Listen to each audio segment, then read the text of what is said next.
बिस्मिल्लाहिर्रहमानिर्रहीम। सबक नंबर 4 ज़बर और अलिफ मद्दा। याद रहे कि हुरूफ मद्दा 3 हैं, अलिफ, वाव और या। इसमें सिर्फ पहला हर्फ हम लेके आए हैं अलिफ मद्दा। अब अलिफ मद्दा कब होता है? तो अलिफ हमेशा मद्दा रहता है, उससे पहले ज़बर होता है और उसको खींचकर पढ़ा जाता है, यानी ज़बर का दुगना। अब इसमें आज ये समझेंगे कि ज़बर को कितना पढ़ा जाता है और अलिफ मद्दा को कितना पढ़ा जाता है। सबसे पहले आप यहाँ पर देखें कि ये ज़बर बा के ऊपर लगा है और आगे बा अलिफ ज़बर बा और उसके आगे बा खड़ा ज़बर बा। अब इन तीनों को आप समझिए कि बा के ऊपर जो ज़बर ये लगा है इसको बग़ैर खींचे जल्दी पढ़ा जाएगा। कैसे पढ़ेंगे? बा ज़बर बा, बस इतना पढ़ेंगे। हिंदी में ऐसे बा लिखा जाता है तो समझ लीजिए खींचेगा नहीं बल्कि जल्दी पढ़ा जाएगा। इंग्लिश में समझ लीजिए बी ए ऐसे करके बा, तो ये ज़बर के बराबर रहता है, बा ज़बर बा। और अलिफ मद्दा ये है इसमें लगा हुआ, बा अलिफ ज़बर बा, तो इसको खींच के पढ़ा जाएगा ज़बर का दुगना, यानी ज़बर कम पढ़ा गया और इसको डबल ज़बर के बराबर पढ़ेंगे खींच के। जैसे ये इसमें बा में बड़े आ की मात्रा लगाई गई तो इसको खींच के पढ़ा गया, बा अलिफ ज़बर बा। तो ऐसे भी ये बड़े आ की मात्रा, तो ये भी बा, और इंग्लिश में डबल ए आता है तो ये हो जाता है बा। तो इस तरह से इसको भी अलिफ मद्दा को पढ़ा जाएगा। अच्छा, ये जो खड़ा ज़बर रहता है ये अलिफ मद्दा के बराबर होता है, जितना इसको पढ़ते हैं उतना ही इसको पढ़ा जाता है। नीचे मिसाल में आप देख सकते हैं, इसको भी बा और ये भी बा पढ़ा जाएगा।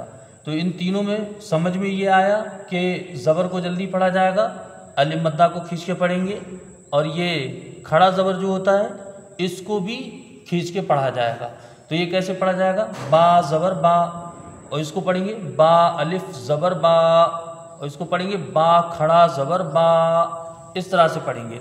अब इसकी कुछ मिसालें यहाँ पर हमने 2-3 दी हैं, आप उससे समझ सकते हैं कि देखिए ज़बर के साथ जब लिखा जाता है तो कितना पढ़ा जाएगा, और अलिफ के साथ है तो फिर क्या बदलेगा। कभी ऐसा रहता है कि जो लफ्ज़ ज़बर के साथ होती हैं अगर उसमें अलिफ मद्दा लगा दिया जाए तो कुछ का कुछ बनता है, या अलिफ मद्दा हो उसको ना पढ़ के सिर्फ ज़बर अगर आप पढ़ते हैं तो उसका भी मतलब कुछ का कुछ हो सकता है और बन जाता है, उस लफ्ज़ को अलग ही उसका मतलब हो जाता है। देखिए आप, बा ज़बर बा, दाल लाम ज़बर दल, बदल, सिर्फ इसको कैसे पढ़ा गया? ज़बर के साथ, तो ये हो गया बदल।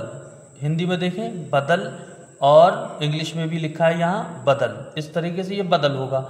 और इसी में अगर अलिफ मद्दा सिर्फ लगा दीजिए तो क्या होगा? बा अलिफ ज़बर बा, दाल लाम ज़बर दल, बादल। यहाँ पर भी हिंदी में देख लीजिए बादल, और इंग्लिश में 2 ए आए तो ये भी बना बादल।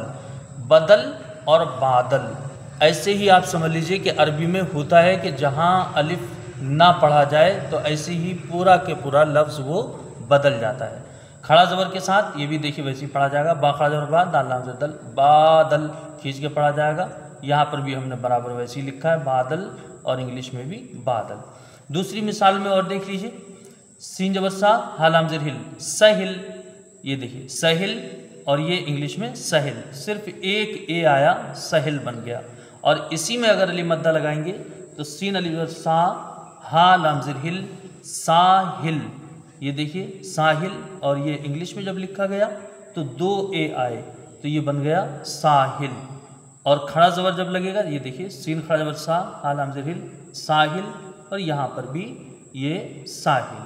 तो इन मिसालों से आप समझ लीजिए कि ज़बर होगा तो जल्दी पढ़ा जाएगा, और अगर उसमें अलिफ मद्दा या खड़ा ज़बर किसी हर्फ पर लगाए तो खींच के पढ़ा जाएगा। लिहाजा अब इसकी कुछ मिसालें नीचे आप देख सकते हैं इसमें। तो इसमें कुछ ज़बर की मिसालें हैं और खड़ा ज़बर और अलिफ मद्दा की मिसालें हैं, तो लिहाजा इसको पढ़ते हैं और इसको समझते हैं। नीचे देखिए आप, स्वाद ज़बर स्वा, दाल ज़बर दा, स्वादा, दोनों हरूफ को जल्दी पढ़ा जाएगा क्योंकि इसके ऊपर भी ज़बर है, दाल के ऊपर भी ज़बर है। स्वाद और दाल दोनों के ऊपर ज़बर है, जल्दी पढ़ेंगे दोनों हर्फ को। सदा, ऐन ज़बर आ, मीम ज़बर मा, अमा, इसको भी जल्दी पढ़ा जाएगा। खा ज़बर खा, लाम ज़बर ला, खला, इसको भी जल्दी पढ़ा जाएगा। इनमें किसी हर्फ को खींचा नहीं जाएगा, ऐसे नहीं कहा जाएगा सादा आमा, ऐसे नहीं, बल्कि जल्दी सदा आमा खला, इस तरह। अब ये शुरू में आपने सदा कह दिया, यहाँ पर भी देखिए सदा आया। सा जबर सा, दाल जबर दा, सदा। एक हर्फ को इसमें और शामिल कर लीजिए, फा जबर फा, सदा फा, है ना, कितने आसानी से ये अदा हो गया, सदा फा। बस इसमें कोई भी हर्फ खिंचने ना पाए। ऐन ज़बरा, मीम ज़बर मा, अमा, लाम ज़बर ला, अमला, खा ज़बर खा, लाम ज़बर ला, खला, क़ाफ ज़बर क़ा, खलक़ा, सीन ज़बर सा, लाम ज़बर ला, सला, मीम ज़बर मा, सलामा, और ये भी बराबर सलामा। ये मिलकर ऐसे लिखा होगा और ये अलग अलग हर्फ बने होंगे तो इस तरह होगा। अब इसको कोई भी हर्फ खींच के नहीं पढ़ा जाएगा। अक्सर क्या होता है, सालामा, राज़ाका, जाराबा, अहमाला, तो उसमें खींच के पढ़ दिया जाता है। हालांकि ये कोई भी खींचते नहीं है, जहाँ पर भी ज़बर होगा वो हर जगह जल्दी पढ़ा जाएगा। इनमें ये सब ज़बर की मिसालें हैं, लिहाजा इनमें सब हुरूफ ये जल्दी जल्दी पढ़े जाएंगे। ये दो की मश्क हो गई, अम्मा, खला, सदा, और यहाँ सदाफ़ा, अमला, खलक़ा, सलामा, सलामा। अब नीचे वाली मिसाल में आप देखें, इसमें जिसमें ज़बर है उसको जल्दी पढ़ा जाएगा और खड़ा ज़बर और अलिफ मद्दा को खींच के पढ़ा जाएगा। जीम ज़बर जा, हमज़ा खड़ा ज़बर आ, तो ये होगा जा आ। जीम को नहीं खींचेंगे, हमज़ा को खींच के पढ़ा जाएगा बढ़ा के, इसलिए क्योंकि उसमें खड़ा ज़बर है। जीम खड़ा ज़बर जा, हमज़ा ज़बर आ, जा आ। अब इसमें जीम को खींचा गया और हमज़ा को जल्दी पढ़ा गया क्योंकि उसके ऊपर ज़बर आया है। याद रहे, अलिफ़ के ऊपर चाहे ज़बर हो, ज़ेर हो, पेश हो या कोई भी हरकत हो तो उसको अलिफ़ नहीं पढ़ा जाता, फिर वो हमज़ा बन जाता है। और बाज़ कुरान में अभी जो नए कुरान मुक़द्दस आ रहे हैं उसमें जहाँ जहाँ अलिफ़ बने हुए हैं, अलिफ़ लिखे हैं और उसके ऊपर ज़बर ज़ेर पेश कोई हरकत लगी है तो वो उसके ऊपर छोटा सा हमज़ा भी बना देते हैं ताकि इंसान को ये पता चले कि ये अब हमज़ा पढ़ा जाता है, इसलिए हमने इसको यहाँ हमज़ा पढ़ा। जा आगे देखिए, सीन ज़बर सा, मीम अलिफ ज़बर मा, समा। सीन को जल्दी पढ़ा गया, ज़बर है, और मीम में अलिफ मद्दा है इसलिए इसको खींच के पढ़ा गया। हा खड़ा ज़बर हा, जाल अलिफ ज़बर जा, हा जा। अब हा में खड़ा ज़बर है, खींच के पढ़ा गया। जाल में अलिफ मद्दा है, इसको भी दोनों हर्फ को बराबर खींच के पढ़ा जाएगा, हा जा।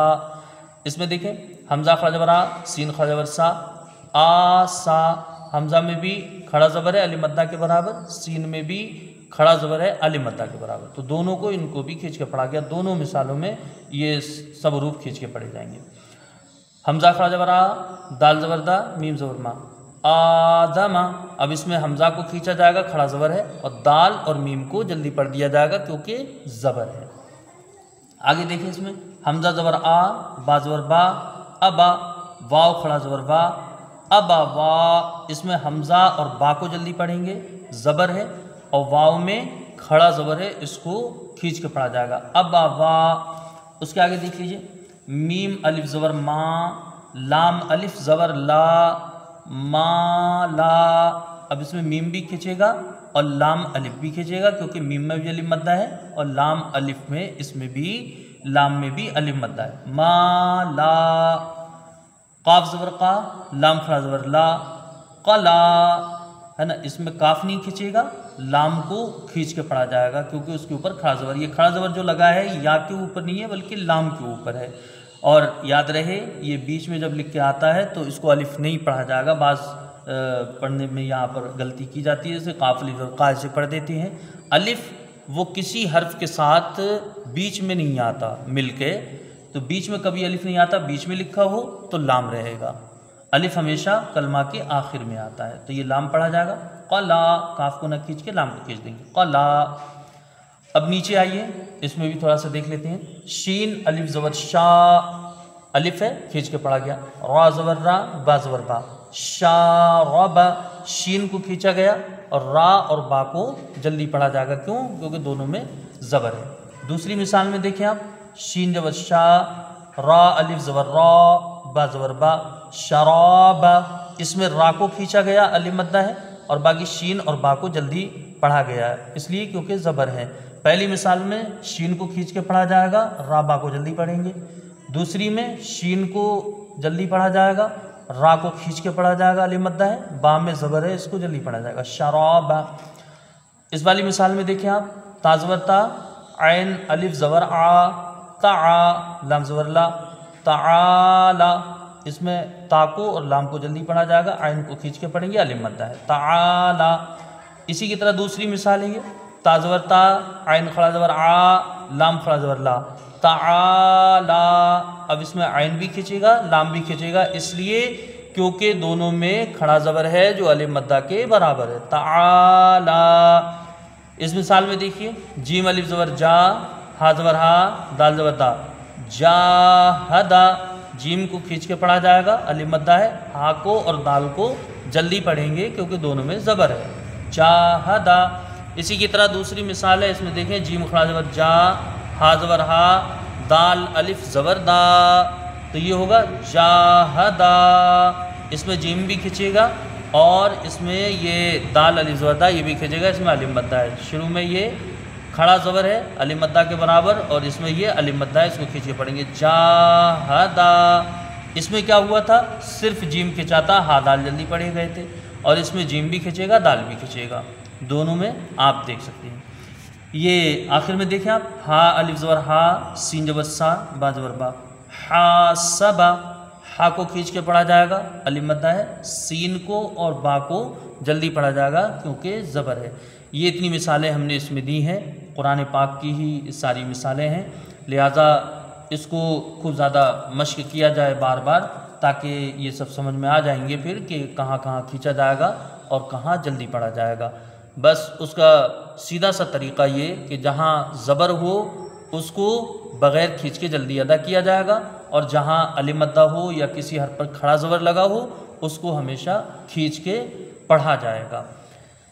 तो अब इसको एक मरतबा रबा पढ़ लेते हैं ताकि और आसानी हो जाए। पढ़ लीजिए, सदा, अमा, खला, सदफ़ा, अमला, खलक़, सलमा, सलमा, जाआ, जाआ, समा, हाज़ा, आसा, आदमा, अबवा, माला, क़ला, शारबा, शराबा। ख्याल रहे कि इसमें रा दोनों जगह पुर पढ़ा जाएगा क्योंकि रा के ऊपर ज़बर है, वो रा के बयान में आएगा कहाँ ये बारीक होता है, लेकिन यहाँ पर आप पुर पढ़िएगा क्योंकि इसके ऊपर ज़बर है। शारबा, शराबा, ताला, ताला, जाहदा, जाहदा, हासबा।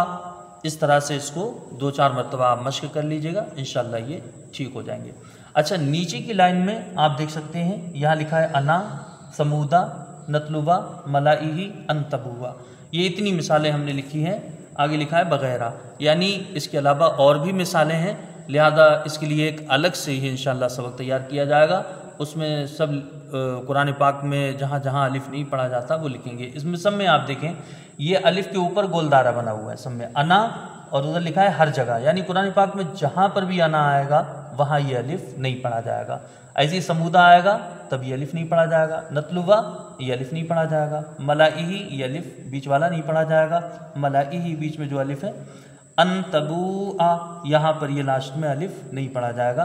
बाज़ कुरान मुक़द्दस में जो है ये जहाँ लिखे होते हैं लफ्ज़ उसमें ये गोलदारा बना देते हैं, इसलिए हमने ये गोलदारा इसके ऊपर दिया है। अब इससे आप ये भी याद रखिए कि जहाँ गोलदारा ना भी बना हो तो उसके ऊपर कोई ना कोई निशान देते हैं या साइड में लिख देते हैं कुरान पाक के हाशिए पर कि ये अलिफ नहीं पढ़ा जाएगा। ये अलिफ के साथ लिखी होती है लेकिन अलिफ नहीं पढ़ा जाता। इंशाल्लाह आगे सबक में ये बताएंगे कहाँ कहाँ पढ़े जाते, कहाँ अलिफ ये नहीं पढ़े जाते, तो उसका अलग से ही सबक तैयार करेंगे। इसको आप लोगों को खूब अच्छी तरह याद करना है और समझ लेना है। ये ऊपर की मिसालों से आप समझ लीजिए और बाकी इसको नीचे में जितनी भी ये चीज़ें हैं इनकी सबकी मश्क करना है और खूब बेहतरीन तरीके से याद करना है। खुदा हाफिज़।